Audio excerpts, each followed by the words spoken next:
اور مغالطے سے بڑھ کر پرابلم کیا ہے؟ یہ جو کھری بات کہنا شروع کی ہے، کان عادی نہیں رہے تھے کھری بات سننے کے.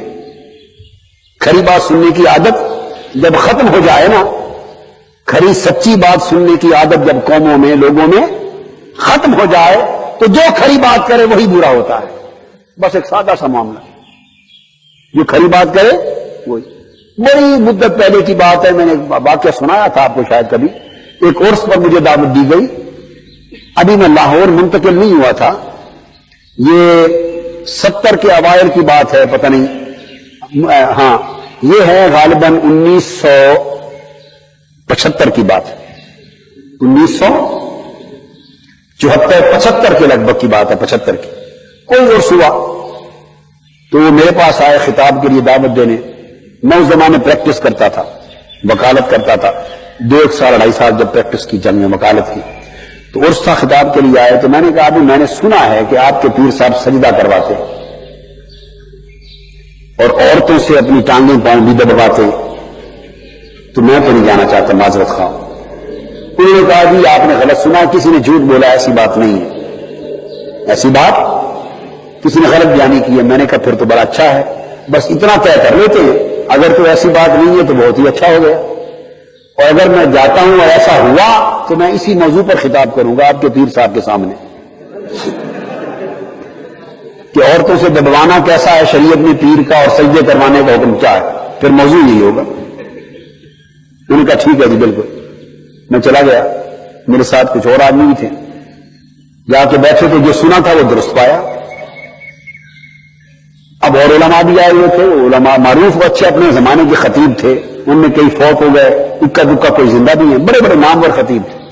میرے سامنے کی بات ہے، وہ خطاب کرتے رہے، عورتیں ان کے ٹانگیں دباتی رہی، ان کے پاؤں دباتے رہے، لوگ آنے والے دور 15 فٹ دور سے سیدھا دھڑام سجدے میں گرتے رہے، سیدھا سجدہ کرتے رہے، پاؤں دباتے رہے. کوئی چومنے چامنے والا کوئی مغالطہ نہیں، ہمیں تو نہیں نا مغالطہ لگ سکتا. تو سجدے بھی ہوتے رہے اور عورتوں سے پاؤں بھی دبتے رہے.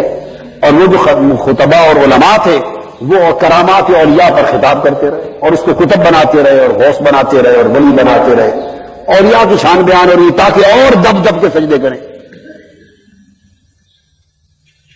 سچ بات ہے کہ مجھ سے تو بیٹھا نہ گیا. اب میں اس حال میں چھوڑ کے بھی نہیں جانا چاہتا تھا کہ چھوڑ کے چلا جاؤں، یہ بھی اچھی بات نہیں. میں کہنا چاہتا تھا حق بات. تو میں نے چٹ دی کہ مجھے ذرا جلدی ہے تو میرا خطاب جلدی کروا دیں. چٹ دے دی، وہ خوش ہو گئے، چلو ٹھیک ہے جی. تو انہوں نے میرا خطاب پہلے اعلان کر دیا، نعرے لگوائے میرے خوب، اور خطاب کا اعلان ہو گیا. میں نے کہا میرے خطاب کا موضوع یہ ہے کہ پیر کو سجدہ کرنے کا حکم کیا ہے اور عورتوں سے پاؤں دبوانے کا حکم کیا ہے. یہ خطاب کرنا. وہ سنتے ان کی آنکھیں پھٹ گئی، دیکھنے لگی کہ یہ کیا کرنا چاہتے. 1-2 منٹ انہوں نے مجھے سنا، 1-2 منٹ سنا، اور میں نے بھی کہا کہ یہ بار سارا 5-7 منٹ سے اوپر بات چلنی کوئی نہیں، 5-7 منٹ کے اندر ہی میدان جنگ بن جانا ہے. یہ تو جو کہنا ہے کہہ لو. یعنی وہ کام کیا مفتی صاحب والا.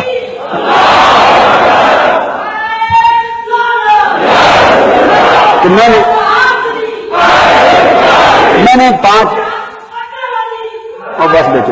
نے 5-7 منٹ میں لب لباب دونوں باتوں کا نچوڑ ان کے سامنے رکھ دیا کہ اگر تو خدا سمجھ کے سجدے کر رہے ہو تو کافر و مشرک کو تم مسلمان ہی نہیں رہے، کلمہ دوبارہ پڑھو. اور نہ یہ پیر مسلمان بچا ہے، یہ بیٹھا ہے سامنے، اور نہ تم مسلمان رہے.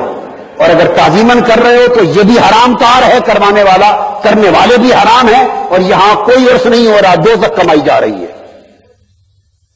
اور جو عورتیں پاؤں دبا رہی ہیں ان کا دبانا بھی حرام، اس شخص کا دبوانا حرام، ایسے پیر سے بیعت کرنا حرام ہے. بھائی 5-7 منٹ میں نے سارا نچوڑ دے دیا. اس کے بعد قرآن و حدیث بھی بتا دیا. اب اس سے زیادہ تقریر اور کیا ہونی تھی. چند چیزیں بتا دی تو پیر کھڑا ہو گیا، اس نے کہا او پکڑو وہابی آ گیا. بھائی یہ ہمارا مسلک رہے، یہ سنیت ہے. وہابی آ گیا.